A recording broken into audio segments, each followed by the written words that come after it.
In a frozen corner of winter Montana, a man once defined by silence opens his door to a cry in the snow. What he finds beneath that old pine tree is not just a shivering puppy, but two silent guardians who have never known kindness until that night. This is not a story about rescue. It is a story about how saving one life can save two hearts at once. If you are watching this from somewhere warm, somewhere cold, somewhere far from these mountains, let us know in the comments where you are tuning in from. And if this story touches you as deeply as it has touched so many before, please consider subscribing to the channel to support more stories like this. Glacier Hollow sat in the northwest corner of Montana like a forgotten hymn, a small town where snowdrifts piled higher than the fence rails and pine branches sagged under the weight of frozen silence. The sky was a pale steel color that day, neither dawn nor dusk, simply winter itself stretched across the horizon like a worn blanket. Inside this stillness, a wooden cabin stood an hour from town, tucked against a slope of dense fir trees, smoke from its chimney rising only faintly as though the fire inside had learned to whisper. In that cabin lived Jonah Reeves, a 38-year-old white male of medium build, standing about 5'11", with shoulders naturally sloped from years of leaning over injured animals and fallen comrades. His hair was dark chestnut, cut short in a habit kept from his police career, and his beard rough and unintentional. But the most striking feature about him was his eyes, a deep gray blue that looked like winter had taken residence there, cold on the surface, but somewhere inside, beneath ice, something still moved. He once had the calm authority of a K-9 officer, someone trained to make quick choices in danger. But after the death of his partner, Tucker, in a failed operation, Jonah carried guilt like a scar under his ribs. His PTSD was not immediately visible, but in sudden noises he would flinch, breath hitching, hand instinctively reaching for a weapon no longer holstered. He was not a man who drank to drown memory. He drank to numb responsibility, hoping that when the morning came, he would not feel like he owed the world something he had failed to give. The cabin itself reflected him, neat in structure, but tired in spirit. A couch that had seen too many sleepless nights. A wall of old photographs turned face down to avoid reminders. A single frame badge tucked away in a drawer Jonah rarely opened. Outside, the snowstorm rolled in like a chorus of invisible ghosts. The wind pushed against the cabin walls as though trying to get inside, trying to speak, trying to make him hear something he had spent a year ignoring. That night, however, the wind found its voice. Jonah had been seated on a wooden chair near the fire, sipping whiskey from a dented metal flask. He was not drunk, he was heavy, heavy in heart, heavy in breath, heavy in memory. He then heard something beyond the wind, something too fragile to be a branch cracking, too pleading to be ice shifting. He froze, not in fear, but in recognition. It was a sound like a whimper, but softer, like something small was trying to survive quietly. Jonah rose, smoothly but with alertness. He reached for a heavy coat, a brown wool-lined field jacket, and pulled on thick thermal gloves. His boots, old but well cared for, thudded against the wood floor. He grabbed a tactical flashlight, a habit he never broke, and stepped outside into the white storm. The cold bit his exposed face immediately, sharp and real.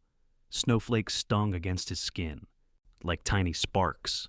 The flashlight beam cut through the dark, revealing swirling snow in endless motion. Jonah squinted against the gale. He listened again.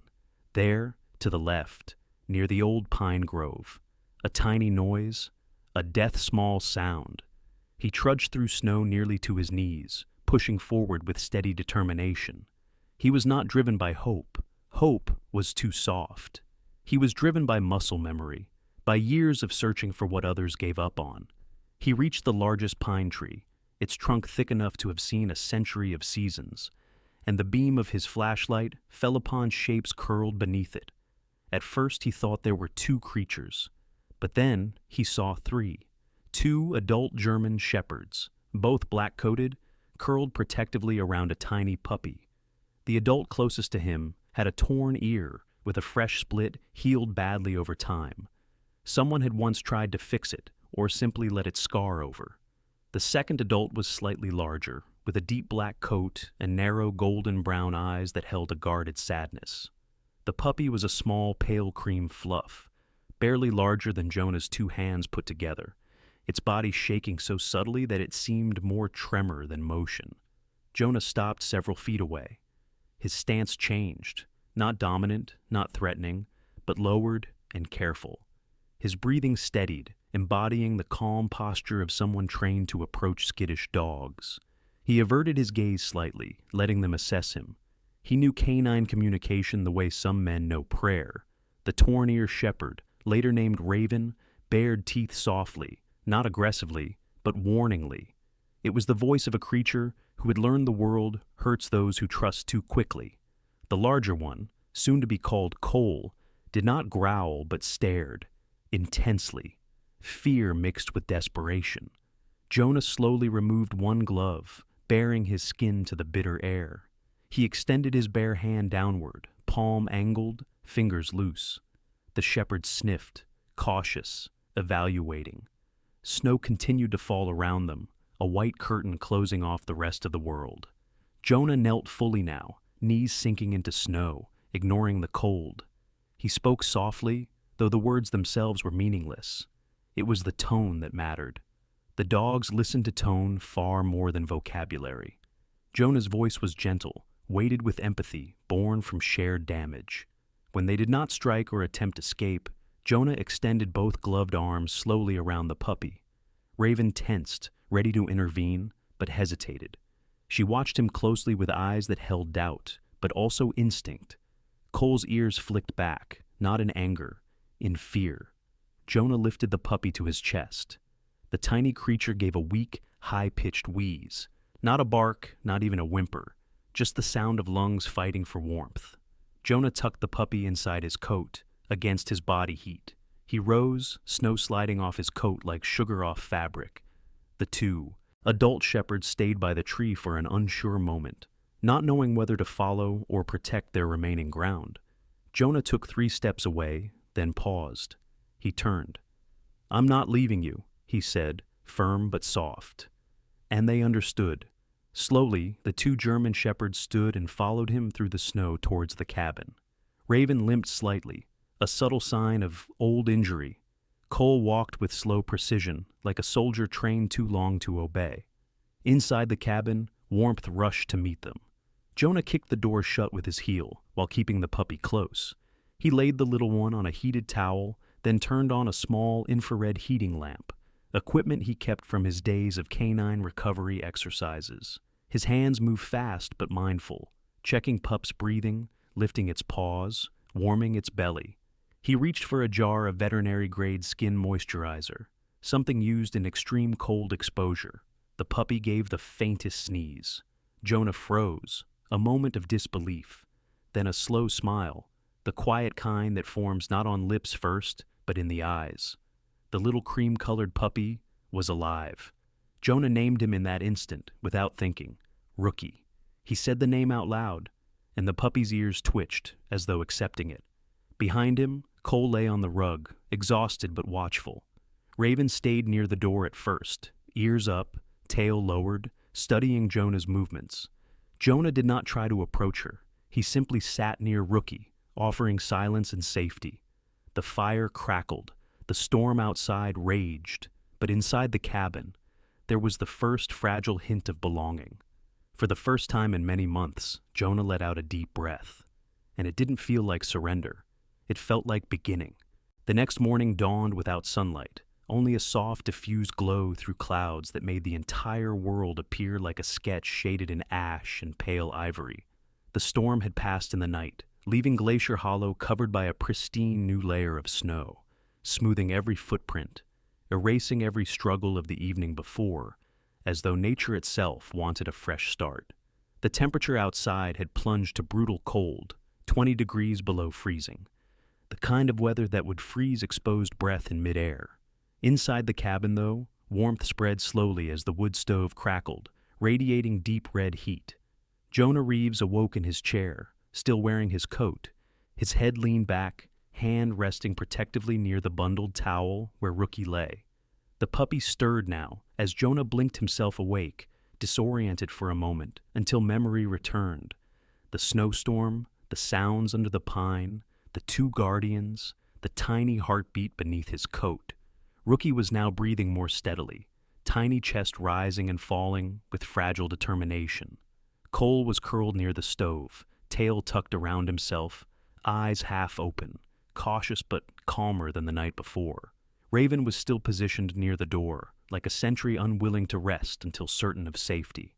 She was a 5-year-old female German shepherd, smaller than Cole but with a sharper angular structure. Her torn ear, now visible in full daylight, revealed a long, jagged scar that ran past the base, the mark of either neglect or cruelty.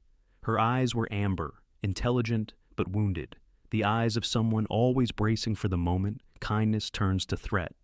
Cole, the other adult shepherd, was about 6 years old, larger, with a heavier torso and thicker neck, his fur glossy black with hints of charcoal. He moved more slowly, as though his bones remembered pain or fatigue that lingered beneath the skin. He had the demeanor of a dog who once learned order and discipline, but had since learned disappointment, and Rookie, the newest soul, was perhaps 6 or 7 weeks old at most. His cream fur was speckled slightly with faint tan hues along the ears and paws. His eyes were still that baby blue shade that would later turn darker. His paws were oversized, a sign he would grow into a strong adult shepherd someday. For now, he was only a trembling bundle of survival instincts, unaware of what had nearly claimed him. Jonah stood and stretched his stiff shoulders. He spoke gently, not commanding, just conversational. "Morning," he said softly, as though greeting roommates instead of rescued strays. Cole raised his head, but stayed relaxed. Raven remained alert, but did not growl. Jonah moved to the stove, adding 2 pieces of split maple wood, and the fire roared up slightly. He filled a kettle with snowmelt water and set it to boil for tea. It was habitual, because when he had been a K-9 officer, he always began mornings with measured routine: heat, hydration, assessment. Even now, the pattern grounded him. Then the memory came uninvited. Tucker, Jonah's old K-9 partner, large sable German shepherd, fast, obedient, brave. Tucker had saved Jonah's life more than once, and memorized every gesture Jonah made. But in the final operation, the failed one, there had been a misjudgment.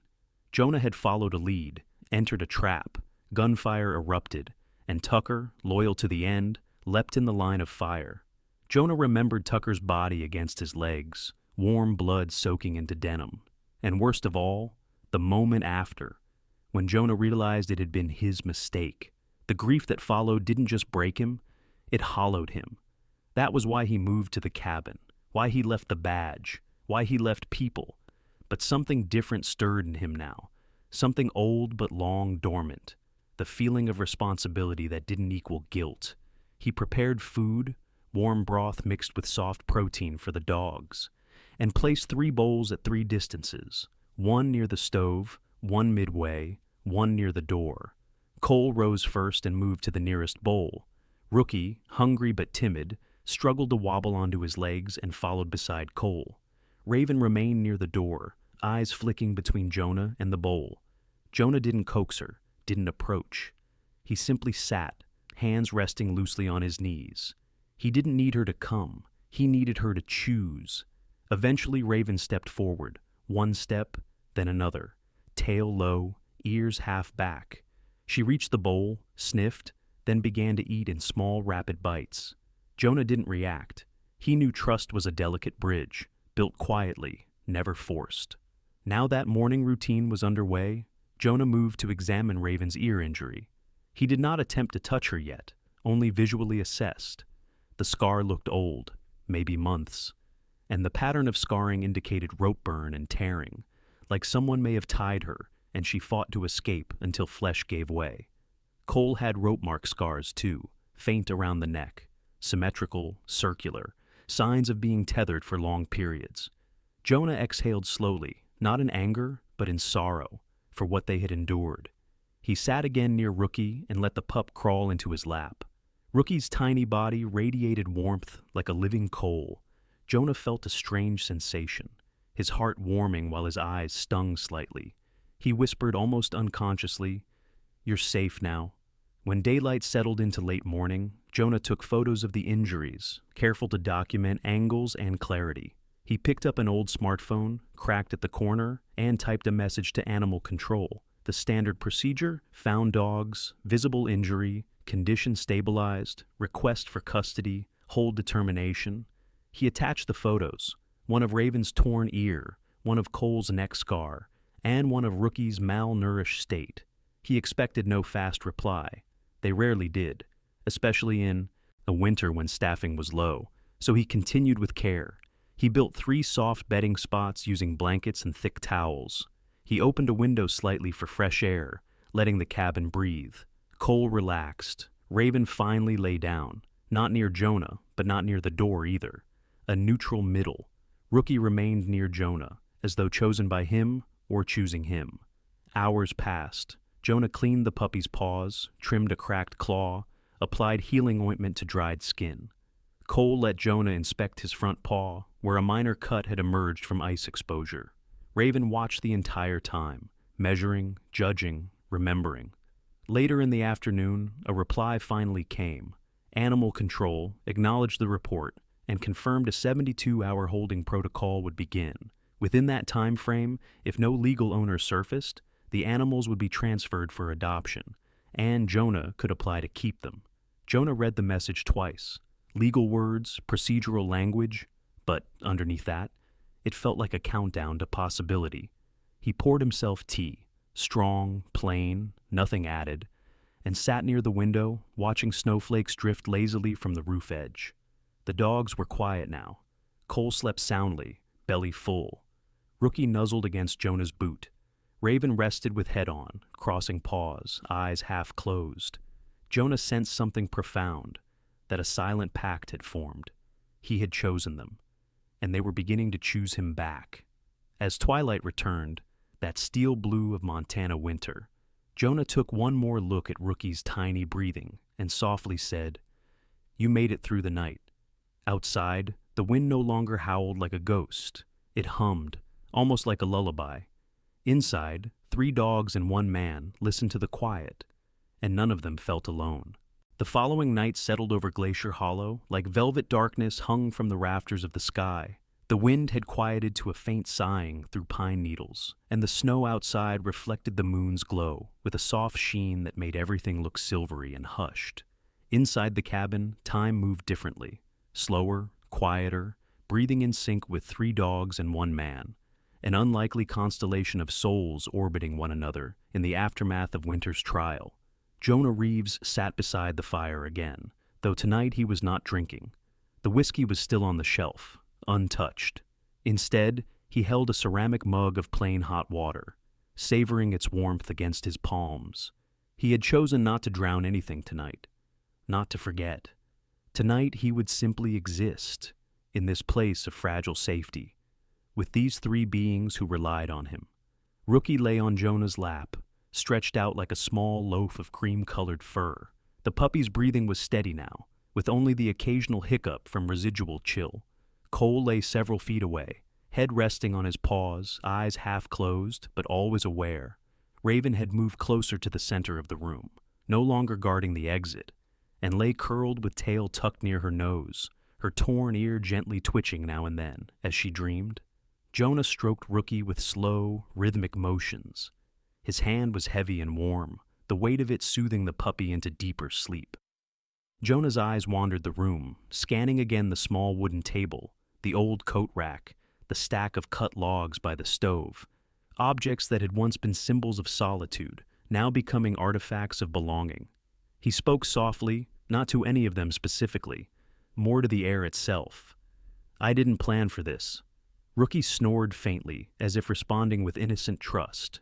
Jonah's mind drifted again to Tucker, that final night, that final operation. But tonight the memory did not hit like a sudden blow.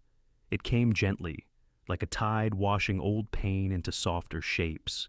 He remembered Tucker's weight against him, the warm fur beneath his hand, the unspoken bond that had never needed words, just understanding. He remembered the grief, yes. But tonight, the grief did not have claws. Tonight, it blended with gratitude that he had been able to love that deeply once. and maybe could love again. Jonah looked at Raven. She stared back for a moment, amber eyes catching the firelight. Tonight, instead of flinching or tightening, she eventually blinked in a slow, relaxed way, a gesture dogs give when signaling trust. Very quietly, Jonah whispered, "Thank you." Raven didn't move at first. Then, slowly, she lowered her head fully onto her paws. That was an answer. Later that night, Jonah prepared a more thorough check of their health conditions. He moved Rookie gently from his lap onto a thick towel, kneeling beside the pup. He examined breathing patterns, checked the gums for hydration, felt along the ribs to ensure internal warmth. Rookie whimpered once, then nestled deeper into the fabric, content. Then Jonah turned to Cole. He sat near him, hands open. Cole did not move away. Jonah gently inspected paw pads. There was a small frostbite spot, but it was minor, treatable.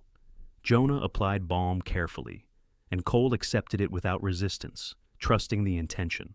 When Jonah finally approached Raven, he did not touch her. Instead, he lay his hand flat on the floor beside her. Raven sniffed it, warily, but with a softness Jonah hadn't seen yet. After a pause, Jonah leaned slightly forward and inspected the torn ear from closer distance. He could see that the wound was old, scar tissue hardened over time, but there was slight inflammation from exposure to extreme cold. He murmured quietly, "You've been through something rough, haven't you?" Raven blinked slowly again. Jonah applied a light antiseptic carefully to the scar's edge, not the wound itself, to reduce irritation. Raven winced once, but didn't snap, didn't retreat. Jonah whispered apology in tone alone, letting trust fill the silence. Midnight passed, sleep pulled at them all like a tide. Cole drifted off first, deeper and calmer than before. Raven finally lay with legs outstretched, posture no longer defensive. Rookie snuggled near Jonah's foot, using his boot as a pillow. Jonah sat for a long moment watching them. He felt, truly felt, that they had chosen to stay, not out of desperation, but out of instinctive recognition. He would not hurt them. He exhaled slowly, and for the first time in years, the breath did not tremble. He decided he would sleep properly tonight. Jonah lifted Rookie gently and placed him inside a padded wooden crate lined with blankets, a makeshift puppy bed. Rookie whined once, then settled in. Jonah stood, reached for the switch on the wall, and turned off the lamp. The cabin plunged into darkness except for firelight, flickering like a heartbeat in the room. Jonah walked to his bedroom, a simple space with a bed that had rarely seen restful sleep. He lay down, staring at the ceiling, letting the warmth of fatigue pull him in. In those final moments before sleep, he felt something like a soft presence around him, not physical, but emotional, like he was no longer alone in a world that had once seemed barren. Morning arrived with a subtle brightness against curtains. The wind was still. The world outside, quiet. Jonah rose and went back to the main room. What he saw made him pause. Cole was lying directly in front of the stove. Raven was not at the door. She was at the foot of the puppy crate, curled like a guardian sentinel, and Rookie, tiny and warm, looked up from inside the blankets with sleepy eyes. Jonah's voice was gentle. "Good morning, you three." He fed them again, warm broth, protein-filled, hydration. And afterward, he opened the door slightly to let in fresh air. Raven no longer positioned herself at the threshold. She simply sat beside Cole and watched snow drift down slowly outside. Then Rookie did something small, but miraculous. The puppy walked somewhat clumsily toward Jonah, and without hesitation placed his tiny paw on Jonah's boot, looking up as if claiming him. And Jonah's heart, that winter-locked heart, thawed another degree. He knelt down, gently cupped Rookie's head in his hands and murmured, "You're safe. You're home." Behind him, Cole grunted contentedly. Raven lay her head down and closed her eyes. Inside that humble cabin, for the first time in so long, Jonah felt whole. On the third morning, Glacier Hollow woke beneath a pale, pearlescent sky, its heavy winter clouds drifting low as though brushing the tops of the pine trees. Though the snowfall had reduced to a gentle flurry, the cold deepened. Not an angry cold, but an ancient one, the kind that settled into wood grain, into stone, into memory. Inside Jonah's cabin, however, warmth spread in small domestic currents, the gentle rhythm of breathing, the soft clicking of puppy paws against floorboards, the crackling of pine logs inside the stove. Jonah Reeves stood at the counter preparing a morning ration for the dogs. Warmed broth thickened with softened meat. He ladled it carefully, putting thought into every scoop. The ritual now felt as natural as any human habit, almost as if he'd been doing it for years instead of days. Cole approached first, as he usually did, his large paws placing steady prints across the wooden floor. His once cautious eyes now looked at Jonah not with doubt, but with quiet readiness. Raven followed behind, slower, still measuring the distance between trust and instinct. Rookie, the little cream bundle of life, bounded clumsily, ears floppy, tail swishing in erratic delight. Jonah set down 3 bowls, one again closer to the stove for Cole, one in the center for Rookie, one near the doorframe for Raven. But today, Raven did something new. She paused, glanced toward Jonah, and then deliberately stepped past her bowl to sniff Cole's as if seeking permission. Cole looked up, then nudged her lightly with his nose, a subtle sign of reassurance. So, Raven returned to her bowl and began eating. Jonah noticed all of this, not just the motion, but the communication behind it. He realized that among these dogs there were old bonds, loyalty forged by hardship, and that his job was not to replace those bonds, but to join them gently. After the meal, Jonah knew it was time for something important: documentation, procedure. He retrieved his phone again and reviewed the photos of injuries he had sent the day before: Raven's torn ear scar, Cole's neck marks, Rookie's weakened body condition. But now he needed clearer images, taken in daylight, near a bright surface. He knelt beside Cole first. The big shepherd now trusted him enough to allow touch without hesitation. As Jonah lifted the fur around Cole's neck, he could see the faded indentations, symmetrical rings where something coarse had once encircled him, rope or wire. He pressed gently along the skin, feeling for infection. Cole remained still, breathing slow, cooperative. Jonah whispered, "Good boy, you've done nothing wrong." Then he moved to Raven. He didn't reach toward her immediately. Instead, he sat on the floor near her, letting her approach on her terms. Raven watched him with that amber gaze that always felt like a conversation. After a minute, she inched closer and sniffed the phone in his hand. Then she lay down, exposing her shoulder slightly. That was permission. Jonah leaned in and examined the torn ear closely, the edge of tissue jagged, the tear extending down to where fur met skin. It must have happened violently, not a bite from another dog, but a tearing force from restraint or abuse. Jonah saw a small patch of thinner fur near her back, perhaps another site of pressure or abrasion from being tied or trapped. He photographed these areas carefully, documenting everything. All the while, Raven remained still, though not relaxed. Rather, she endured, like someone accustomed to discomfort, but newly learning that this discomfort came with care. When Jonah turned to Rookie, it was different. Rookie clambered into his lap without hesitation, front paws reaching, pink tongue flicking at Jonah's chin. Rookie's fur was now softer, healthier, his eyes brighter. Jonah chuckled, a rare sound in this cabin during the last year, and checked Rookie's ears, paws, belly. Everything now looked significantly improved. He snapped pictures of the healthy progress too, feeling oddly proud, like a parent noting milestones. Then came the call. Jonah's phone buzzed, vibrating lightly in his palm. He answered, voice steady. "This is Jonah Reeves." The voice on the other end belonged to Dr. Colton Wells, a veterinarian in his early 50s, known to townsfolk in Glacier Hollow as a man of calm patience.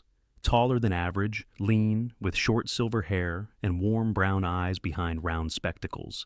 He had spent decades tending working dogs, strays, and rural animals alike. Even over the phone, his tone carried a reassuring professionalism. "I received your report, Jonah," Dr. Wells said. "The condition of those dogs, especially the scarring, I've seen it before." Jonah felt his stomach tighten. "What kind of case?" Dr. Wells sighed. "Abandonment after prolonged tethering. Someone likely kept them tied in harsh conditions until they escaped or were left behind. Jonah looked at Raven then, and she looked back. "Can you come by today?" Jonah asked. "I can," Dr. Wells replied. "And I'll contact Sheriff Mallory. This should be documented for animal welfare enforcement." Jonah thanked him and hung up.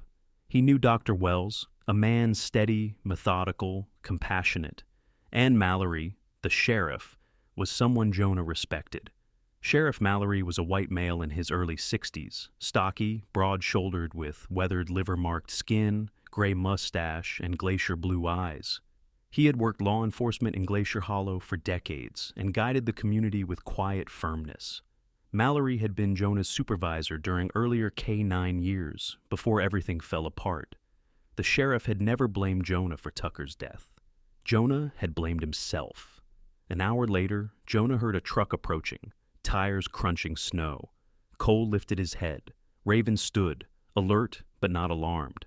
Rookie barked, sharp, too loud for his size, then stumbled back in surprise at his own voice. The cabin door opened with a knock, and there they were. Sheriff Mallory entered first, bundled in a thick winter coat, snow dusting his boots.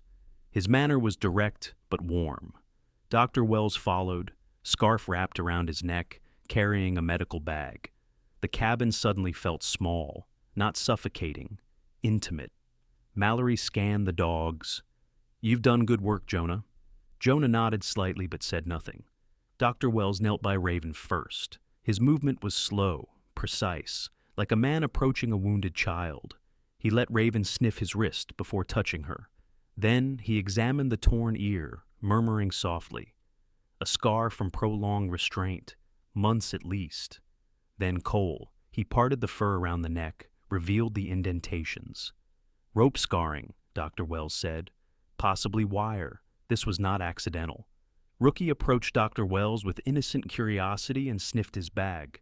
Dr. Wells smiled and scratched him gently. "And this one?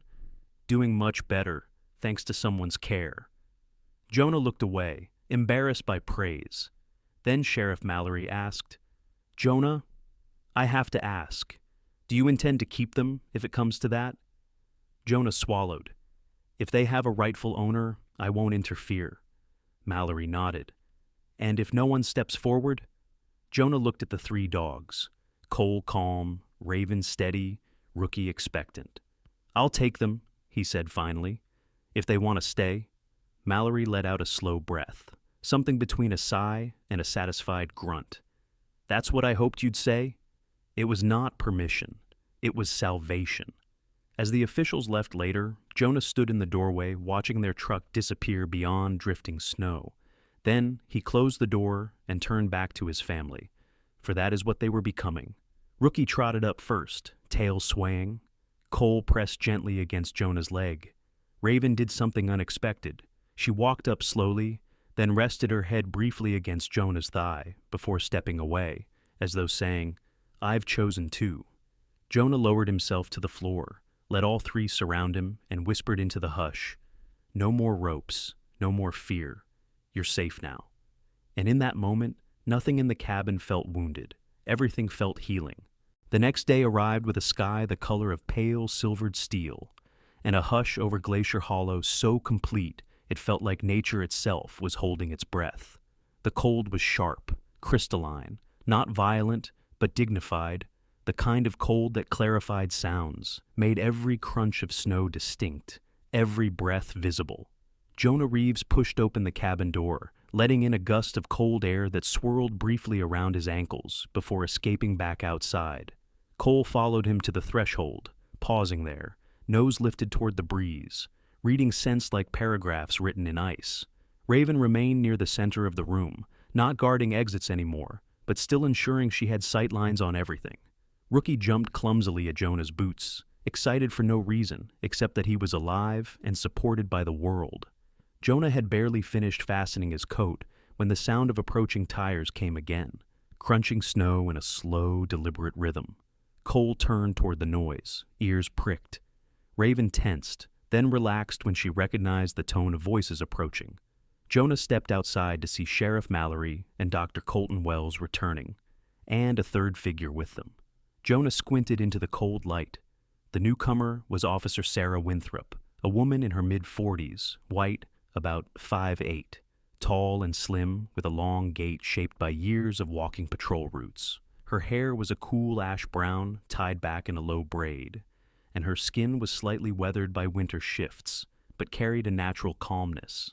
Her eyes were perceptive gray, sharp but not cold, the eyes of someone who notices pain but doesn't rush to dissect it. Sarah had once been a community liaison worker before joining the sheriff's office, and her nature reflected that. Gently assertive, intuitive with trauma, and not easily startled. She had lost her younger brother decades ago in a winter accident, which had shaped her deeply. Instead of making her afraid of loss, it had made her quietly dedicated to preventing it in others.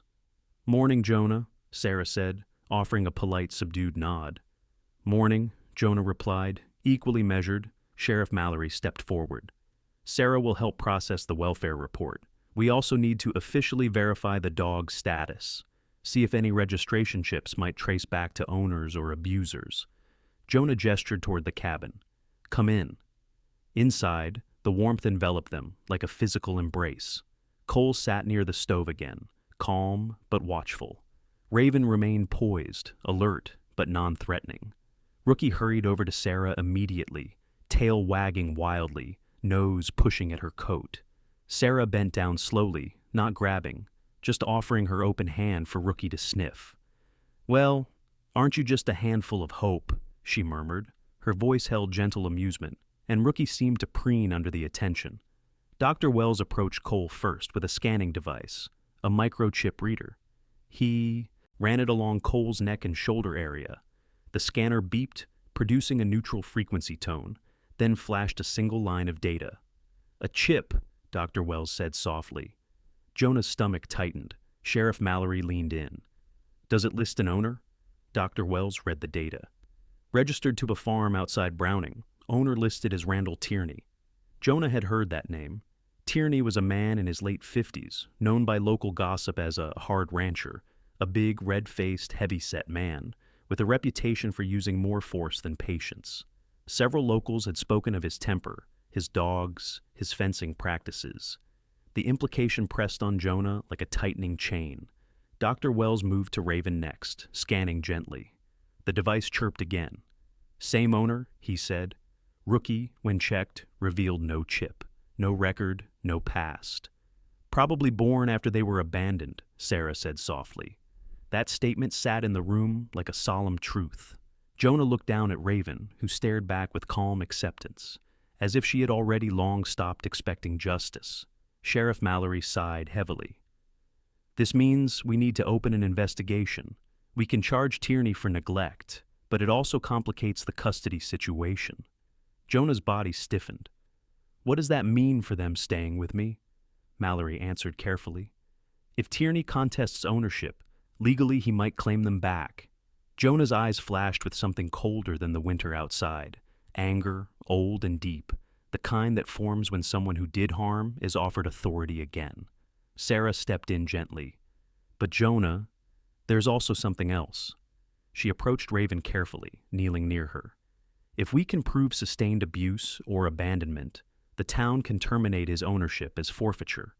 She looked at Jonah then, not with pity, but with firm reassurance. "We're not giving those dogs back to a man who hurt them."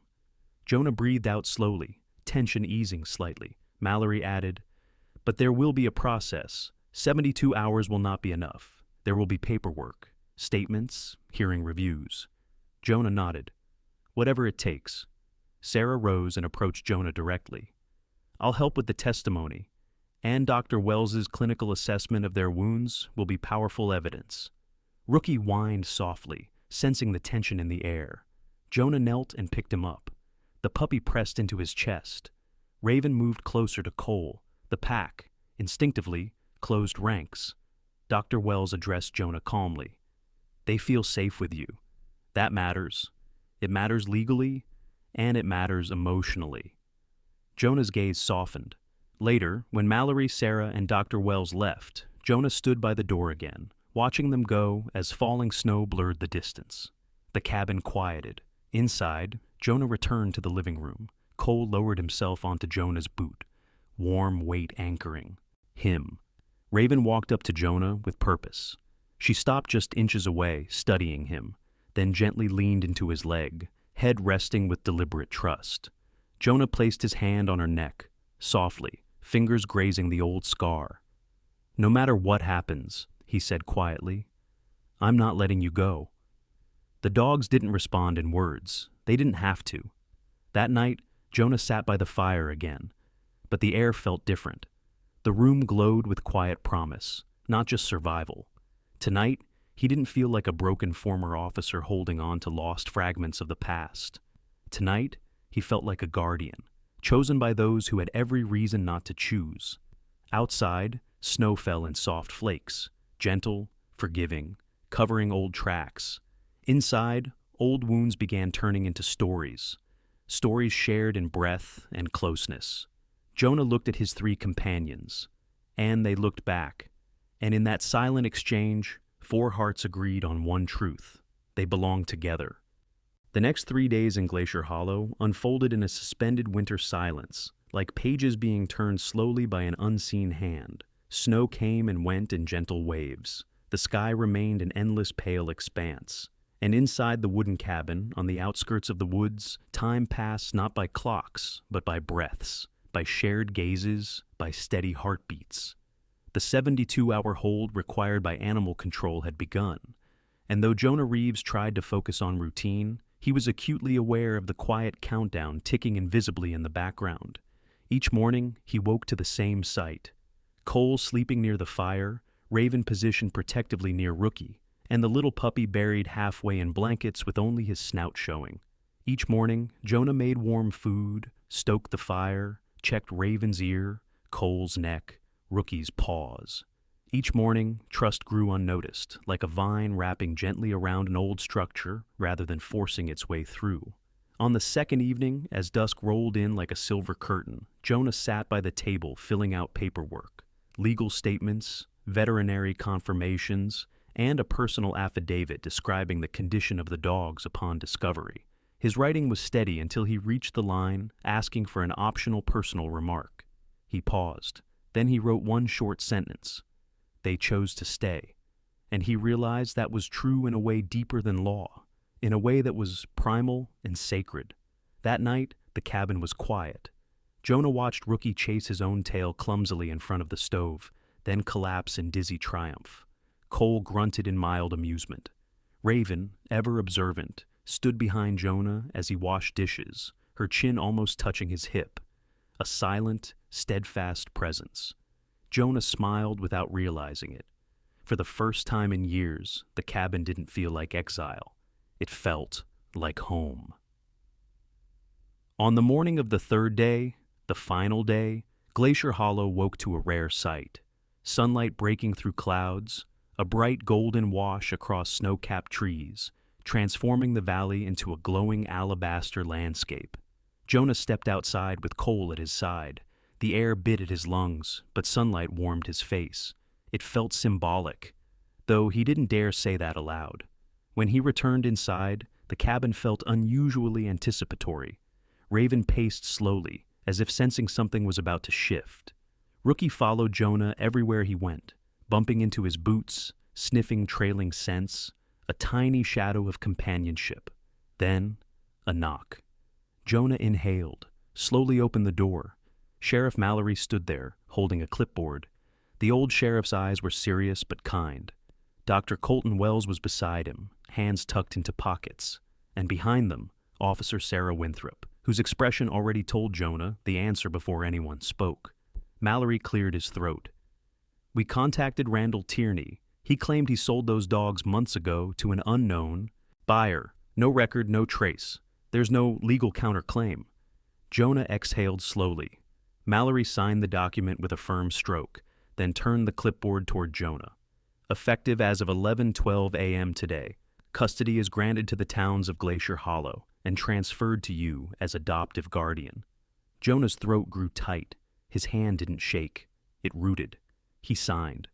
Dr. Wells smiled gently and added, "They're yours, Jonah. Officially." Rookie barked, loud, a triumphant, ridiculous puppy explosion of joy. Cole pressed into Jonah's leg. And Raven. Raven stepped forward. She stood in front of Jonah, lifted her head slightly, and pressed the uninjured side of her face firmly against his thigh. The gesture was not just affection, it was allegiance. Sarah caught the moment and smiled softly. Looks like we know who their family is.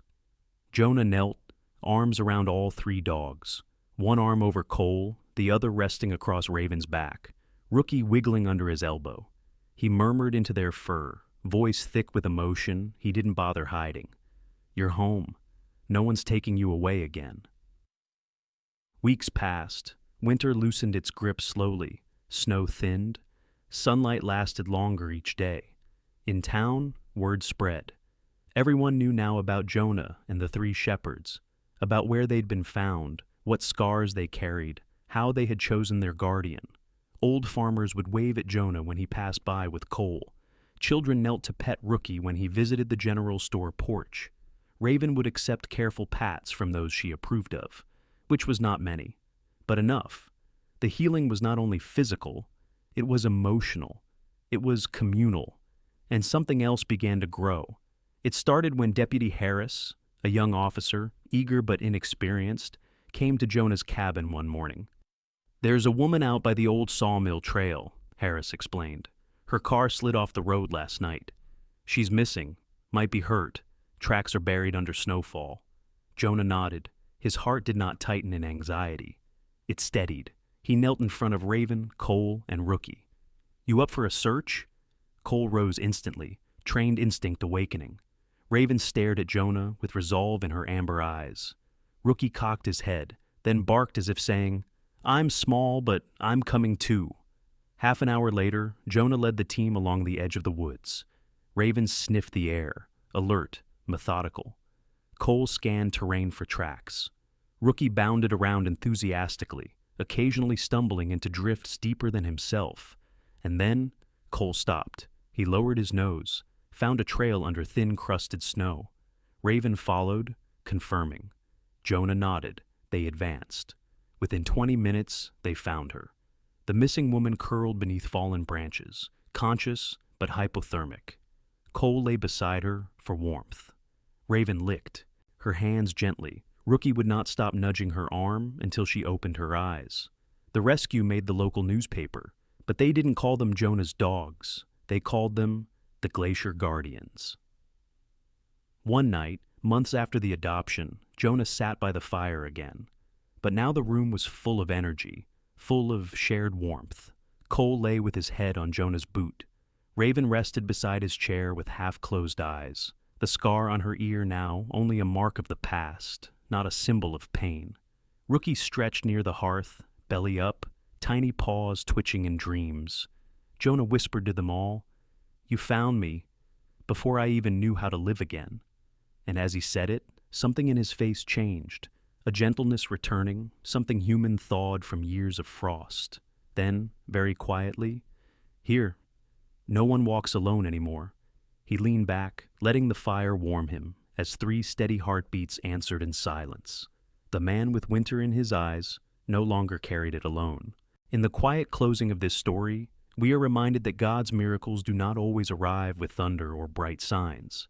Sometimes they come softly through the loyalty of a dog who refuses to give up, through the courage of a man who chooses compassion over fear, and through the strength God places in ordinary people when they feel they have nothing left.